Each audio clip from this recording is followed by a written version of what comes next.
Welcome back for this discussion on the role of regulation, regulators and regulatory institutions in supporting the community confidence in emerging tech and its stewardship and impacts.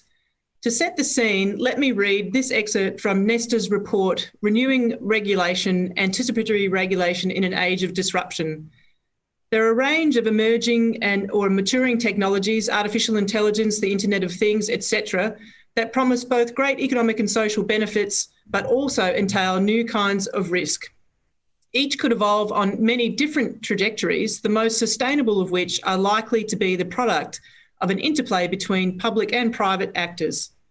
Unhelpfully, public and political discussion about regulation has typically pivoted between theoretical arguments about whether we should have more or less of it, and whether one activity or the other should be regulated. Far less attention has been paid to the actual practice of regulators, in particular as it relates to innovation.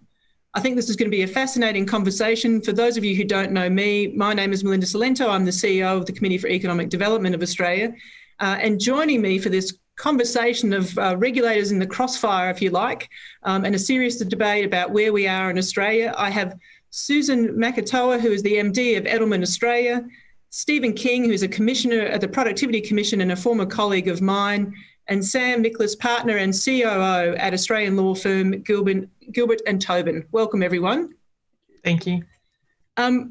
Susan's going to start our discussion with a sort of an update on some results from the 2020 Edelman Trust Barometer, which actually addressed a number of the issues that we've sort of been exploring around community attitudes towards emerging tech and regulators. So perhaps over to you, Susan, and then, sorry, just for the rest of the audience, we're going to move into, I think, what's going to be a pretty crackerjack Q&A. So, Susan, why don't you get us started? Thank you so much, and thank you for inviting me to be here. And I feel a little bit privileged. I'm waiting for someone to tap me on the shoulder saying you really shouldn't be up there with people of the likes of my colleagues on the panel. So just before I start, I'm going to say this is going to be what we'd call a Frankenstein deck. So there's been an enormous amount of study done by the Edelman intelligence over the last year, and I really have cherry-picked from a number of different surveys, because I think they're pertinent. Just a word on the Trust Barometer. I won't read all of this, but we've been doing this for 20 years. It's our 20th anniversary, and it really has become a bit of a byword for how things are going. And why trust matters. Consumers deal with organisations they trust. When it comes to employees, they're the ones that comes to productivity, retention and attraction of employees. Trusted companies who are shown to be good actors have more trust when it comes to regulation.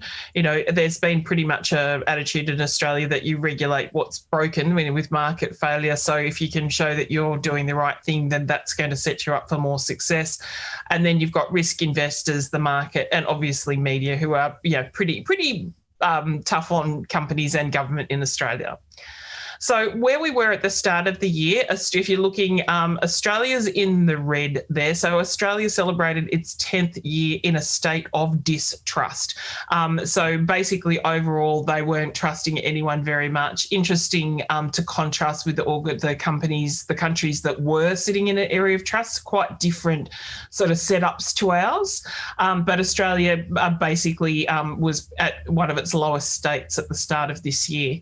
I will talk in a couple of instances during this very brief presentation about the informed public and the general population. So we split the demographics. So the informed public tend to be the top 25% of income earners. They tend to be university educated, and the rest of them are gen pop. And there is quite a significant difference in Australia with attitudes there. So I just want to preface with that. Importantly, just to start with, at the start of this year, people were feeling that capitalism really wasn't working for them terribly much. They saw that there's a sense of injustice, there was a strong desire for change, and there was a lack of confidence in the system.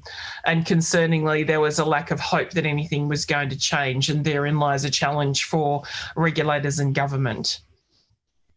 The impact of COVID-19 on Australian confidence has been pretty devastating. I don't think we're on our path alone there, but we have seen a shift from concentrating on health to the next sort of thing. Yeah, we've got our health. So what is sitting just outside that? Well, that's our own welfare. The confidence in my own job security is pretty low. Not confident at all in the financial future, and confidence around the economy is also probably at one of its lowest ebbs for a long time. That again would cause a headache for policymakers.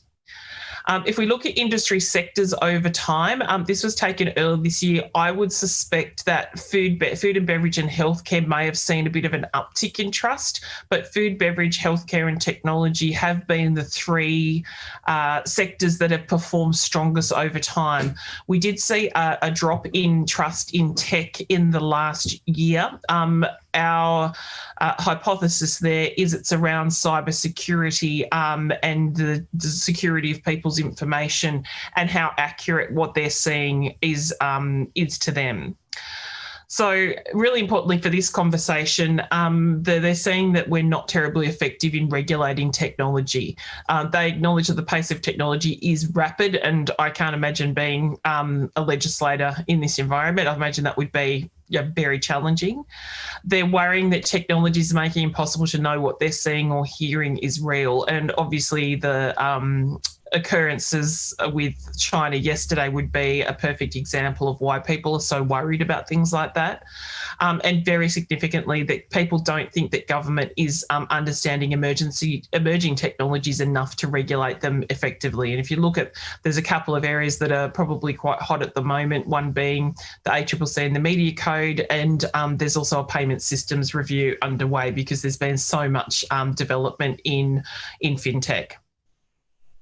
So government is not keeping pace with the technological innovation. People think that business are doing a pretty good job. Also, they're disagreeing that they're not keeping pace with the technological innovation, but they're really not seeing that the government is keeping pace there. So there's some fairly significant contrast between those two entities.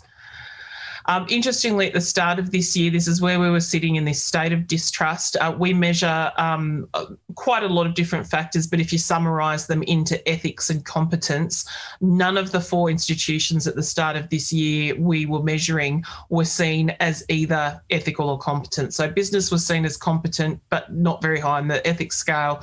NGOs were probably doing the right thing, but not terribly efficiently. And then media and government were not sitting in a very strong place. What's really interesting here is that there's been a massive reordering in trust. So at the start of this year, and I just need to preface that this study does not include Australia, but we have every belief that this would be fairly similar. If you look at government approval ratings and media readership rates, we are seeing huge upticks there. And I think the Prime Minister last time I checked was at 66% approval, which is pretty much a dream for any politician. But we have seen across the world, people are looking to government to support them, to save them, to drive the path forward, and also a massive increase in terms of NGOs and business. And even media, while they're sitting still in what we call neutral territory, have seen a significant increase. And in Australia, if you look at,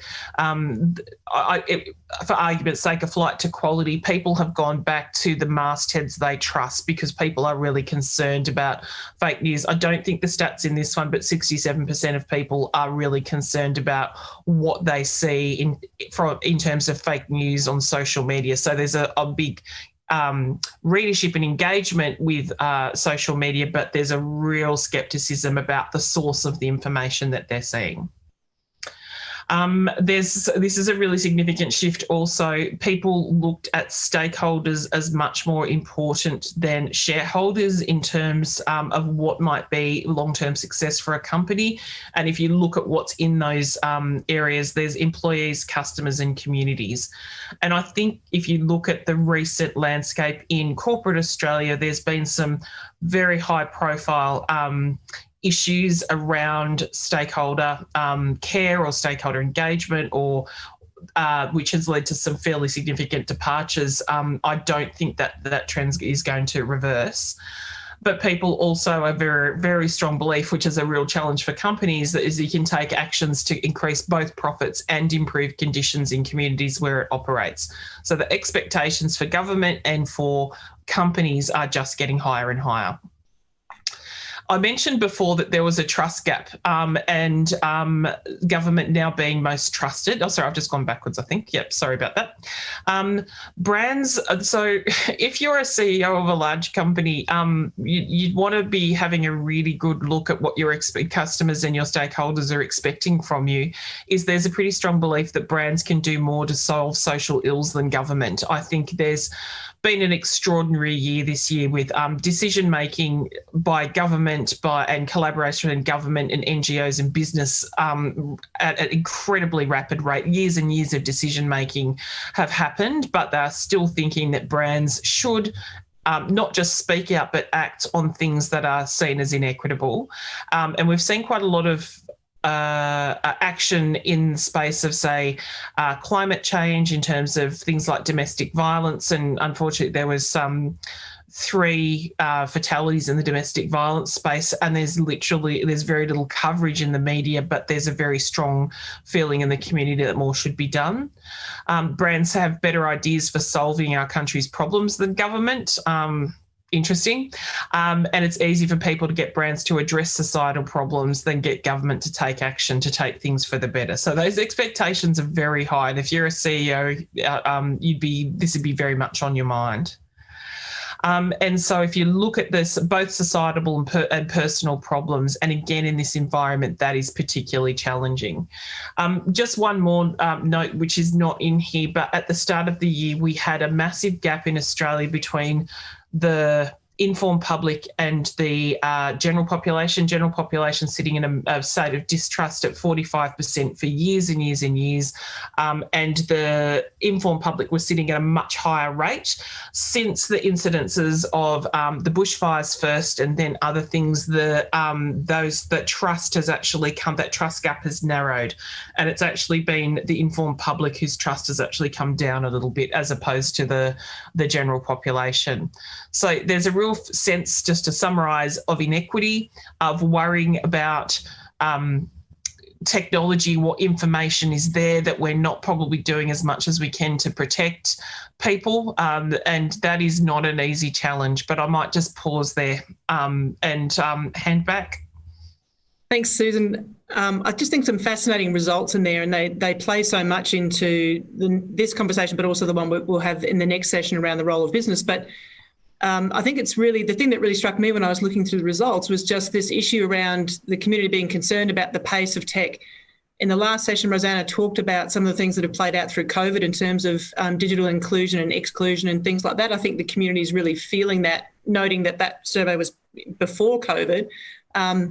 But then there's this absence of kind of trust, if you like, and the ability of government to have the capabilities to regulate properly. So I think it's a really interesting conundrum, particularly when we're thinking about regulation. Stephen, I'm going to flip to you first. Just, obviously community expectations around emerging tech, really significant, really important. They see, obviously a need for more to be done. How well do you think our regulators in Australia are sort of responding to that, and how well do you think they're handling emerging tech? And I know before we came online, we were talking about one particular inquiry in particular that you might like to use as an example for your comments. Yeah, so thanks, Belinda, and thanks, Susan, for a great introduction. I think overall our regulators are doing a mixed job, some better than others. But I will pick on the ACCC simply because, I used to be Mergers Commissioner of the ACCC about 10 years ago. And I think their digital platform inquiry illustrates the problem that regulators have. So it's really got 2 parts. So the first bit is sort of saying, well, what can we do on the legal side? And I think there's a bit there, people looked at that and said, there's not much going on there. But things such as like making unfair contracts illegal rather than just void. How Facebook's standard terms and conditions. Do not get caught. And by Australia's consumer law, I don't know. I'll let Sam do that as a lawyer. But, you know, that's the sort of thing where our existing laws just check the flexibility and they seem to work.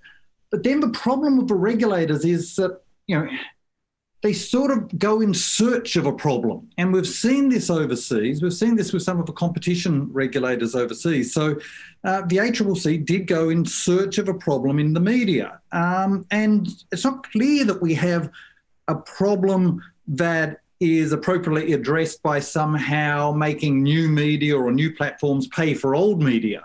I suspect Susan's on the right track when she starts talking about brand and trusted brand. So we now have more access to more news. The trouble is we don't know which is true and which is fake news. So the way to approach that is through brand, through reputation. And regulators really have a hard time of sort of saying, let's stand back. Let the market work this out. Let's have those bounds, those protections. So the more egregious things, they end up in court. They end up with a prosecution. Regulators have a hard time with that. When things are moving fast, regulators feel we have to do something, and I think that's the problem. Sam, maybe I'm going to be in trouble here asking someone who's a lawyer and whether we're going about this the right way, but I've had so many interesting conversations with your team about the right approaches here. So what's your take on Stephen's comments, and how do you think we're doing this? Well, I think Stephen's comments are very much in line with what we'd say and what we'd see. I mean, it is a fast-moving environment, so it's a very difficult situation for regulators. And I think the main regulatory mode that we've had has been enforcement, ex post enforcement, and that is a big stick, and it's very important, and it works well when what you're trying to do is protect against harm and loss.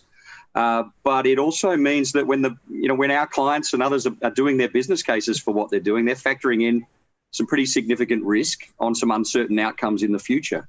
And I think the regulators, as they kind of engage a bit more on this, on emerging technologies, have the opportunity to be a bit more of a trust broker between the consumers and business, and that lack of trust that Susan mentioned, and perhaps a more ex ante kind of approach to it that allows engagement and collaboration up front. And if you notice I think there was a report from PMNC about the lessons learned from regulators and their approach during the COVID period.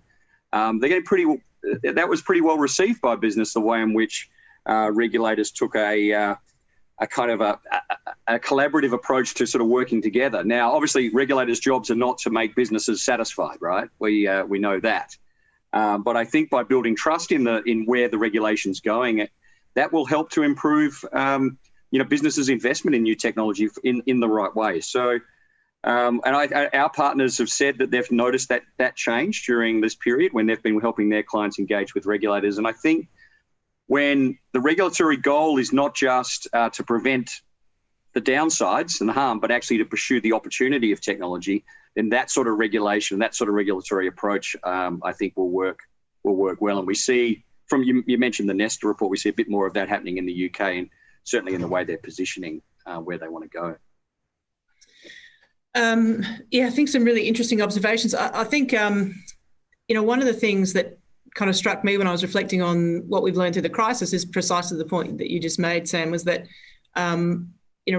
business and regulators working and government working so closely together. And it seems during a crisis, we do that pretty well. We saw it in the bushfires earlier this year, with business working with government to understand how they could contribute to an effective response. And again, through COVID, yet when we seem to be kind of getting out of the crisis phase, then it looks like the tendency is to sort of revert back to the sort of usual relationships, if I can put it that way. There's lots of inquiries that have talked about regulatory sandboxes, for instance, which I think is sort of one example of the sort of thing you're talking about. I'm going to flip it to Stephen and then back to you, Sam, just to understand, are those sorts of new approaches working?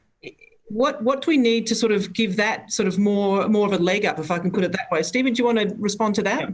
Yeah, thanks. I think the words I'd like to pick up from Sam is pursue opportunity.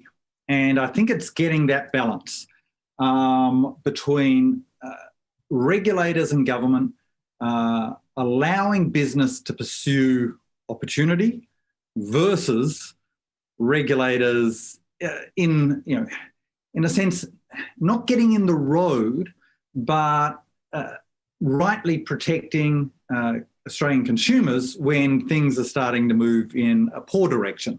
So a good example of that actually goes back to the Productivity Commission's data inquiry, which, Melinda, you know very well.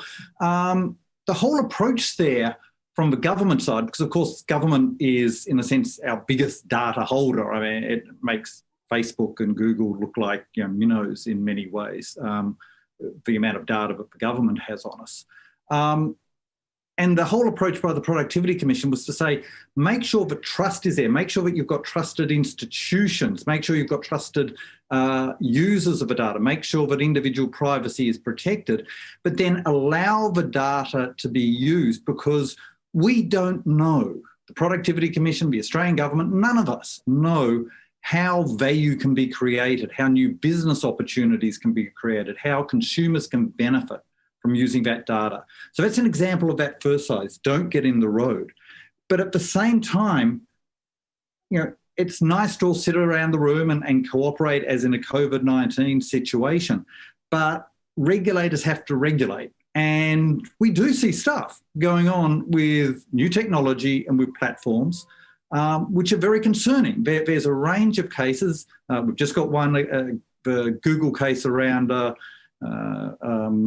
Google Search and Apple devices in the US. We've had a range of them in the EU, where they really do show conduct that you're not going to be able to solve by sitting around and the business talking to the regulator. These are areas where businesses with market power pretty clearly are starting to use that market power in ways that should create social concern. I think that's I was going to say that's a very good point. Obviously, it's not an either or, is it, between kind of the enforcement side and the collaboration ex ante side. That enforcement side always has to be there as a backstop and is the primary goal. It's bringing a bit more of the ability to go after the opportunities. And I think the sandbox concepts that are kind of starting to evolve have some potential, but I think because of the dominance of the enforcement side, there's still a bit of a reluctance about how much do you want to go into these sort of sandbox environments? How much do you want to share? Because it is, in many ways, and I take the sort of the post-COVID, the COVID period, there's been some change, but it is still a bit of an adversarial situation. And so businesses are still not quite going to lay it all out on the table at this point, I think, until that kind of approach changes. But, Stephen's point's very, very true about that backstop that must be there. Susan, I'm going to bring you in on a slight tangent here, which is, obviously when you look at the Trust Barometer results, there's a sense in the community that business is more across technology. They've got the competency, but, marked down on the sort of ethical result, if I can put it that way. So no one in that sweet spot of competent and ethical, which is so critical to building trust. What role do you think they can play? I mean, if we're looking for a less adversarial relationship, and I've got a question here, which I'm going to park just for the moment, which is about the market power and the use of market power and lobbying, things like that. But how can business do a better job of building their perception of ethics and using that as a way to engage more constructively with regulators to maybe get to a better spot where we move more away from the enforcement piece, away from looking in search of a problem and more for a solution? So one thing I just wanted to start with before, so at the start of this year, we had none of the 4 institutions sitting in trusted territory. Partway through the year, we actually saw a significant shift, and government and business and NGOs all actually came into trusted territory, which is a massive shift. But it's a trust bump. So what do you do with the trust bump? So this is the runway to trust. How can you actually keep that? And it's, I've worked in sort of advocacy, government relations, stakeholder engagement for a very long time, and what we always say to those is regulate yourself. So if you can show that you are understanding the main thrust to my colleagues on the panel's points earlier, that you are protecting the interests of consumers and you're in the spirit of what you want to do, and you're not taking advantage or acting in a poor way, then you are being seen to do that. And you use the word engagement. So being able to show that you are acting as a good corporate citizen, I think, is absolutely key. And that's the competence and the ethics. You can do it well, but you've got to do it in the right way. And what we would say to our clients, and indeed say all the time, is the words need to match the action. So I said before, people looking to business for fixing societal ills or things that are broken, but it's not just speaking up, it's action. You can't just come out and sort of, they talk about rainbow washing or pink washing or climate washing. You can't come out and get on a wagon. You actually have to do the legwork, and the rubber needs to hit the road. And that's exactly the same with regulators. Now, it's some time since I worked at ASIC. I'm not actually going to say how long because I'm going to show my advanced age, but we would see companies come in and engage proactively, even if there was a regulatory issue, rather than do it at arm's length by, lawyers' letters. When they got round a table, you'd find that understanding would increase, and they would quite often find ways forward. So it might end up in an enforceable undertaking rather than court action. But it's got to be around engagement. And we're all busy. There's huge amounts of information, but you've got to show what you're doing, not just say it. That makes sense. Yeah, no, I think it makes complete sense. Now, I've got a question from Jay here, and it's, with apologies, Jay, I do feel like you're leading the witness a little bit on this question, and I think they've already gone. The panelists have already gone here already. But Jay's question was, can the panelists acknowledge the role that tech companies are playing in actively lobbying against regulation? And I think this kind of goes to this heart of this question about how do we get to a place where we build more trust in that engagement between business and government and regulators to get to the right outcome in the theme of our forum, in the public interest. And that's one. I'm going to leave that question parked there, and I'm going to put the specific example, which I've flagged with panelists ahead of time, that I think is one potential solution. And I say this, I'm always wary of making a recommendation that we establish a new institution, but in the US, there is a push on to re-establish an institution called the Office of Tech Assessment. And the Office of Tech Assessment used to exist up until 1995. And what it did was it provided independent advice, transparent public independent advice to politicians and policymakers around the implications of emerging tech. And I wonder if something like that sort of gets around this problem, or might be an effective way of getting around this problem. And I'll just give you a quote from one of the congressmen who talked about the need for this. They're calling it something new now, the Congressional Technology and Innovation Lab. So they're modernising it. But his comment was, I think we've all been embarrassed by the way Congress fails to understand technology. So this is also addressing the community's concerns around the ability to understand emerging tech. So I'm interested in, particularly Sam and Stephen, whether you think something like that actually is an important addition to the regulatory landscape here. Maybe Sam, you first, and then Stephen. Yes, well, I think Melinda, that it could be. I think when you talk about Jay's question about the lobbying by tech companies against regulation, there's actually a pretty big asymmetry of information between the two sides here with the resources that they bring to bear. And I think having someone on the government side there to do that assessment and to take it from a public interest point of view, to be able to be frank about what the opportunities are, but also the risks, and provide that balance. I think that could be, I think that could be a good thing. And I think to Susan's point before about this trust bump that we've had, I suppose now we're sort of trying to think, is there a dividend if we can keep that trust in productivity and innovation for us? And maybe an organisation like this that acts at that intersection could be the way we get that dividend. Certainly, it looks like the UK's also got thoughts in that direction as well as the US. Stephen? Yeah, so I sort of agree with Sam, but I think we need to be careful about what institution, and it goes again back to Susan's point.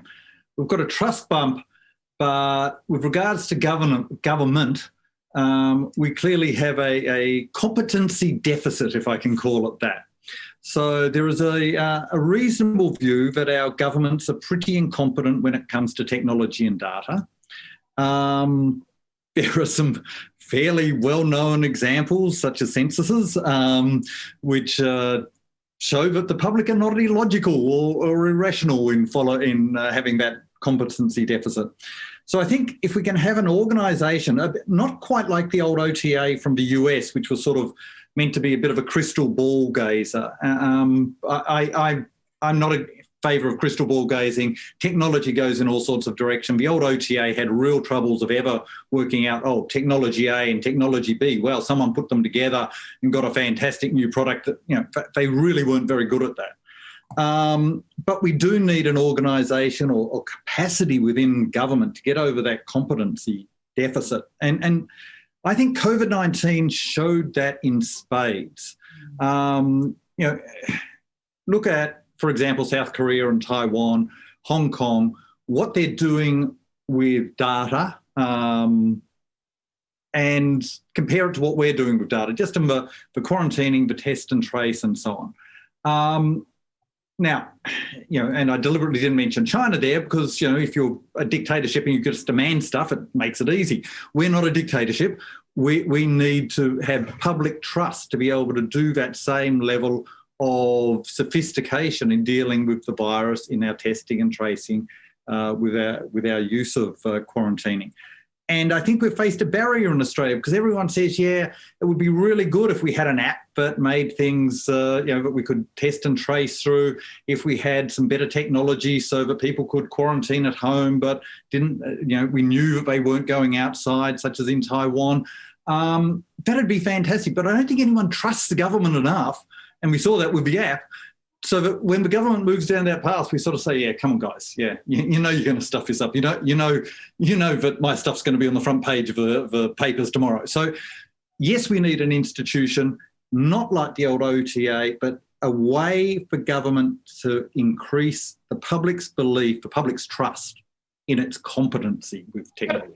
Could I just chip in here? I tend to agree with you, and that was one of the other findings of the Trust Barometer in Pathways to Trust, is there's a high expectation that government and business and NGOs will all work together, and partnership is actually key to building trust. So if you can get an industry body, perhaps rather than the individuals, and work with government and NGOs as well as the companies and government, then you might be onto something. There's certainly an educatory gap.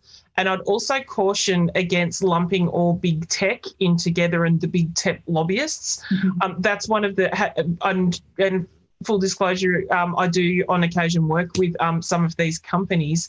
They are quite often assumed that they do the same thing, they act the same way, that they're driven by the same metrics and things. They are not. And I do remember, it's just an example, but remember the horrible Christchurch massacre. Everyone was jumping up and down and screaming at Facebook and Twitter for not actually taking the videos down fast enough.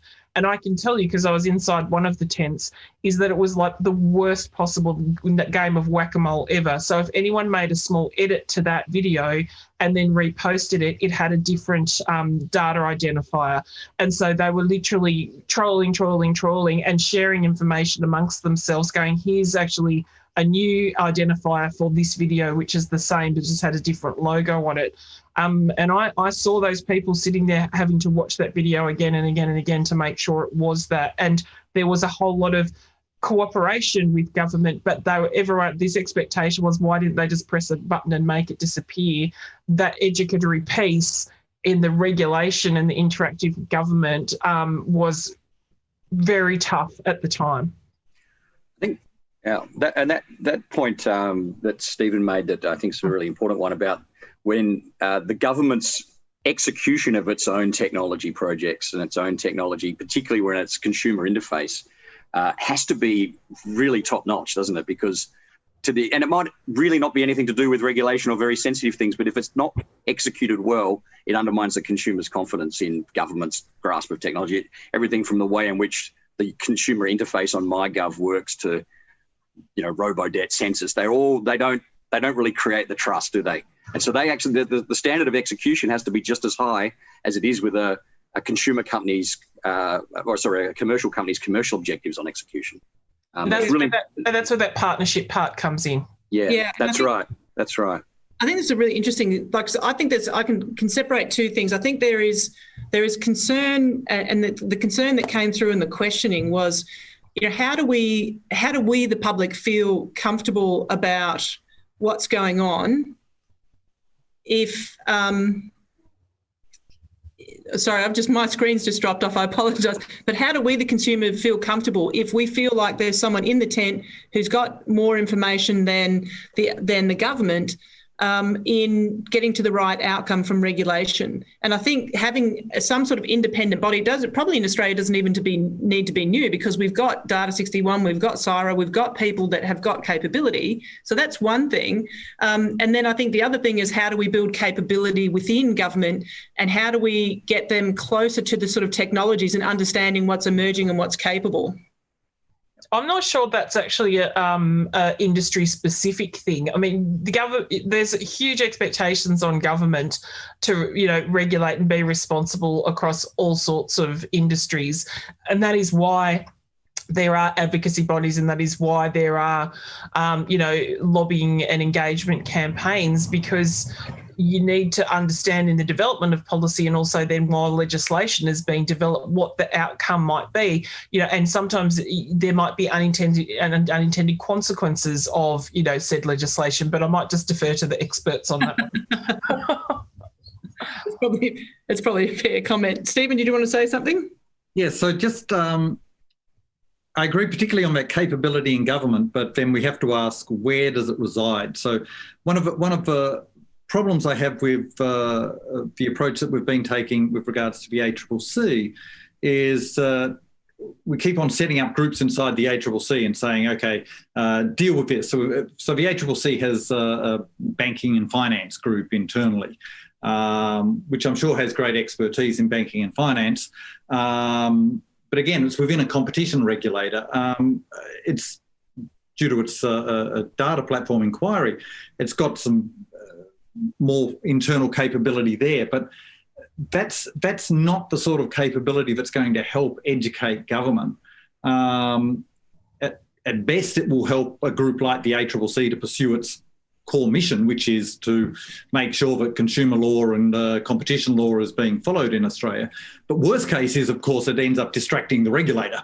And so you end up saying, okay, well, we want you to have a banking and finance group. Well, okay, well, what do we do now, sort of thing, but we've provided some advice or provided a report to the government. We've got 50 people. We have to keep them busy. So we've got to be careful about how we structure that. And it probably, I know you said, well, we've got Data 61, so it probably would need some new structure, or maybe within the parliamentary library, maybe something like that. But I think we have to carefully work out where any organisation would go and what its mission would be. Yeah, there's some interesting examples overseas. I know we've had a bit to do with the Technology and Public Purpose program out of Harvard, and one of the things that they do is actually prepare briefs for people up on the Hill in DC that just outline emerging technologies and the sorts of things that that they need to be aware of if they're going to be thinking about regulation. And it's just sort of interesting to think about, the potential value of that transparency and that sort of education, which of course would be useful for policymakers, but also for the broader community who are on the outside trying to determine what their perspectives on the commentary in the paper or whatever else is. So it's an interesting idea. I've got a question here from someone in the audience around whether or not it's Mal Thatcher, actually. Mal's involved with our advisory committee, so true disclosure there. Mal's sort of asking whether there's any quick wins that could improve trust in the competency of our regulators. And perhaps in reflecting on that, you might want, it's always dangerous to look overseas, but there are some interesting things happening overseas, whether you think there's anything that might be a bit of a precedent for us, or something that we might morph into an Australian sort of approach. And Stephen, do you want to kick off with that? Okay, yeah. And I mean, I think there are. And I'll stick with the ACCC. Sorry about concentrating on the ACCC, but I was in the tent for 5 years, so I sort of know them better than any of the others. And I think the quick wins there really do come to starting to use our laws, getting perhaps a consumer contract law reform through, but starting to use our laws. So people in the ACCC today know my views on this. Why didn't we run Google Shopping equivalent in Australia? Why aren't we running the Google Apple case equivalent in Australia? And it may end up, and most cases end up, not going to court. Most cases will end up, but the regulator and the party sit down and there's some sort of enforceable undertakings, and the problem is solved in a less antagonistic method than necessarily going to court. But there are some quick wins there. I think people in Australia are sitting back and sort of saying, we're not happy about various elements of what's happening with big tech, but we also don't see anyone actually doing something, or at least not in this country. I think you've got the same issues on ASIC side. I think part of what has happened with ASIC has been just simply a reflection of, not getting out there, not actually choosing the right cases, and not being seen by the public to be sort of saying, hey, we've got the laws, we're putting them in place, we're making sure that this is all, the system is working in the consumer's interest. Sam, anything from you? Well, not really anything to add there. I suppose to some extent that the sort of period that I referred to earlier with the report about what's been happening over this period of engagement perhaps indicates that there has been some quick wins already taken. I think Stephen's right in terms of building trust is showing that the law is actually there that can do the protection, and maybe that doesn't necessarily need to be changed all that much. But I think, to some extent there has been a bit of quick win taking already, and in terms of the themes we've talked about earlier. Yeah. And Stephen, I am interested in this issue around capability. And, I think there is, if I'm being honest, my sense when we were doing the data access and use review, there wasn't a lot of knowledge and expertise within some of the government agencies that we were sort of talking to. And that's part of the problem, is that there wasn't a lot of expertise around data use and privacy and the ways that you could use it safely. And they're matched by some legislation and policy that was pretty draconian in terms of the risks for them. So I get it. But it has raised the question for me around, with tech emerging so quickly, how do we build capability? And there's a question here from someone in the audience about multi-stakeholder driven approaches and standards. And I have to say, I sort of lean towards that because to sort of Susan's analogy about whack-a-mole, it sort of feels a bit like that with new technologies emerging all the time. How do you have an agency that is always going to have the skills and capabilities to do that? It seems naive to assume they will. And so how can we actually cement that sort of collaborative approach? And what are the barriers to that? Yeah. It's a really good question.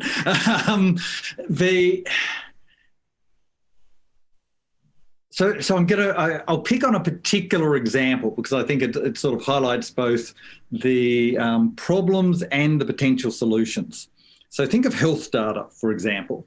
So we have a lot of health data in Australia. Before joining the PC, I was involved in doing an inquiry which from the health minister at the time.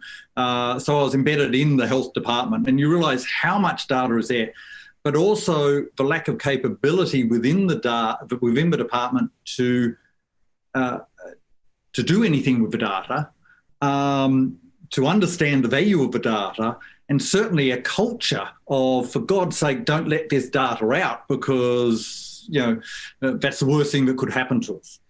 So how do you then build up that capability? Well, the Department of Health will never be U-Butte high-tech data group. They're not going to come up with great new apps or new ways of using that data or meshing your health data in with your Apple Watch data or something like that. So you have to set up the institutions within the government that have that capability to oversight things like that data, like that health data. You then have to make sure you're collaborating with what the PC called trusted users on the community side. So don't expect the government to have the capability of doing the analysis. but make sure that there is an ongoing relationship. And it can be with academics, it could be with private business, but it's an ongoing relationship where the trust is there. And because it's ongoing, the outside parties as well as the government will have the commitment and will be making the investment to make sure that that trust is maintained. And I think that's the way forward. That's the way the PC itself in the data inquiry thought about health data and trying to build that trust and capability. Don't get the capability in the government, make sure you've got the trusted people with the capability outside government, having that conversation with government, and make sure it's all transparent so that consumers, if there's no transparency, the consumers are not going to have trust in the system working for them. So I guess that's the other key. Yeah, well, obviously I agree with you when you're referencing the data access report, Stephen. We've got about 5 minutes to go. I'm going to read a list of principles that Nesta sort of highlighted as being important in what they call an anticipatory regulation, an anticipatory approach, which I think when you've got things that are moving so quickly, I think you've got to be trying to figure out how you might at least keep up, if not get at half a pace ahead. And the 6 principles that they talk to are inclusive and collaborative, future-facing, proactive, iterative, outcome-based, and experimental. I'm going to ask you, each one of you, Susan, I know you're not a regulatory expert, but you've outed yourself at working at ASIC, so you're going to have to answer. Do you think that they're the right principles broadly? And 2, do you think that they reflect the nature of how we approach regulation in Australia? How about Sam first? Well, yeah, look, I suppose coming a bit more from the commercial side than the regulatory side, those principles, they do sound like good principles. They sound like principles you could probably apply to a lot of different things, though. Yeah. That's what you'd probably write down if you were developing an innovation lab within a bank or within a law firm and the like. So it's sort of a little hard to argue with, but I think it'll all come down to how well they get executed and how you've kind of really put some substance around what they do. But they do sound like the right way to go. I mean, being proactive, iterating. I think it does. And I suppose the reason I make that sort of comment at the start that it could apply to anything, I guess that is because that's the way things are changing in business. The R&D cycles and the innovation cycles are much faster. You can't just wait till you get to the end. You have to iterate, and it has to be sort of testing and learning and experimental. So, I think to the extent that it actually reflects the reality of what's going on out there in the world that's being regulated, I think those principles make sense. Stephen? Yeah, great sounding principles. So 2 comments. One, just to echo Sam, it depends how they're put into practice. We want to be inclusive. We want to allow experimentation, or our regulators to allow experimentation, that sandbox type approach. Outcomes based, of course. We want to make sure we're focusing on the right thing, future facing. So you could run through it and say, oh, they all sound great. The big problem is now ask yourself, so I'll pick on a different regulator, which I've looked at. So I'll pick on APRA, so the Australian Prudential Regulatory Authority. Would you really want your Prudential Regulatory Authority to be experimental, potentially with significant cost to the Australian economy if a major financial institution ended up having an experiment go wrong? Would you want them to be inclusive? That's the other word for that, sometimes called regulatory capture. And so, you could have a problem there. The trouble is that the regulators themselves have certain functions that they need to do. And APRA is a great prudential regulator, don't get me wrong. We had problems with sometimes with APRA in our financial report because APRA focuses on the prudential, the solid nature of our financial system. That's their goal. And there's a whole bunch of other goals that they really don't pay much attention to. But that's good because when you have a global financial crisis, that's what you want. So great sounding principles. The first regulator I pick off the top of my head, not sure I actually want them to apply to that regulator. And I suspect we could go through the list. I'll come back to you on that. Susan? Yeah, okay. It's really hard asking someone who writes stuff like this for a living. I'm trying so hard not to wordsmith all of that in my head. Yeah. But I think I prefer the word agile. So that's one thing that we've taken out of this year, is that decision making and collaboration has moved at a very swift pace. And I think agility is probably a better word than a couple of them in there. And there's one that's really missing to me, and I'm putting my, not my regulator hat back on, but my Edelman trust hat back on, and it's responsibility.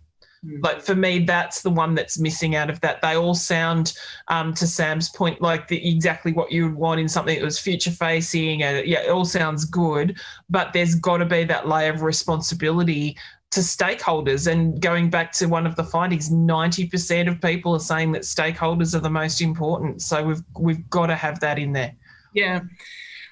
Well, to my panellists, Stephen King, Sam Nickless and Susan Makatoa, thank you so much. It's been a fantastic conversation. We've had some extra questions come through to the viewers. I've indicated that we're going to be producing a report or some insights from the forum. We'll try to pick up the issues that you've raised and the questions that we haven't managed to get to.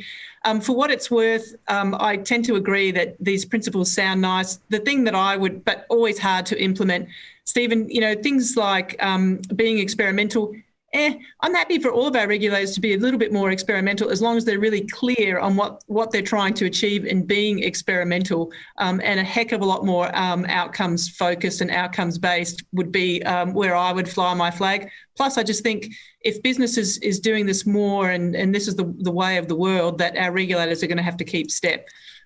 That's my prerogative in being able to get the last word. Thank you again to the panellists. We're going to take a short break now, and we're going to be back for a really great conversation around the role of business. We're going to have insights from the Gradient Institute and Salesforce in particular. So go and get a cup of coffee and be back at 11:45. Thank you again, Stephen, Sam and Susan. Thank you.